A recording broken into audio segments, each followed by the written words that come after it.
বন্ধুরা, আমাদের ফেসবুকের বাংলাদেশ এবং বাংলাদেশের বাইরে ইন্ডিয়া এবং যত জায়গায় ফেসবুক আছে সকল বন্ধুদেরকে অসংখ্য ধন্যবাদ। কেননা আমি এই জায়গায় আসছিলাম জামালপুরের শহরে। এই পার্কে আমাদের জন্য সাজানো হয়েছিল একটা সুন্দর ব্যাকগ্রাউন্ড অনুষ্ঠান এবং খুবই কোয়ালিটি সম্পন্ন।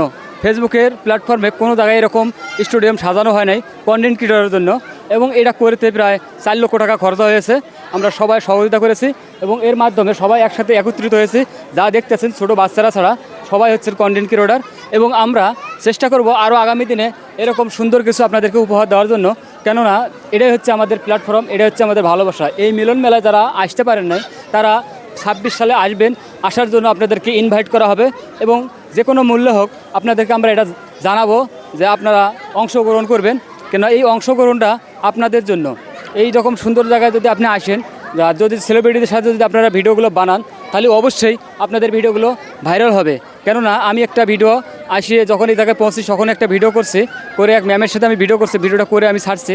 এখন আমার এই ভিডিওটা ফরওয়ার্ডে চলে, অলরেডি 3 থেকে 4টে শেয়ার হয়ে গিয়েছে। তার মানে কি এই ভিডিও ফরওয়ার্ডে চলে। তা আপনারা সবাই মিলেমিশে কাজ করবেন, কোনো হিংসা রাখবেন না মনে। সবাই সবার ভিডিওগুলো দেখবেন, পুরোটা দেখে একটা ঘটনামূলক কমেন্টস করবেন, একটা শেয়ার করবেন, একটা লাইক দিবেন। তাহলে আপনাদের ফ্যামিলি তো এই বন্ধুরা চলে যাবে, যারা ইচ্ছাকৃতভাবে আপনাদের ভিডিওগুলো শেয়ার করবে এবং আপনাকে ফলো দিয়ে আসবে। তো এইভাবে আমরা কাজ করে সামনে এগিয়ে যাব। সামনে আরও আমরা শুভ দিনের জন্য অপেক্ষা করব। এটাই হচ্ছে ফেসবুক, এটাই হচ্ছে ফেসবুকের ভালোবাসা। তো বন্ধুরা, আপনাদেরকে প্রাণ ঢালা ভালোবাসার শুভেচ্ছা রইল।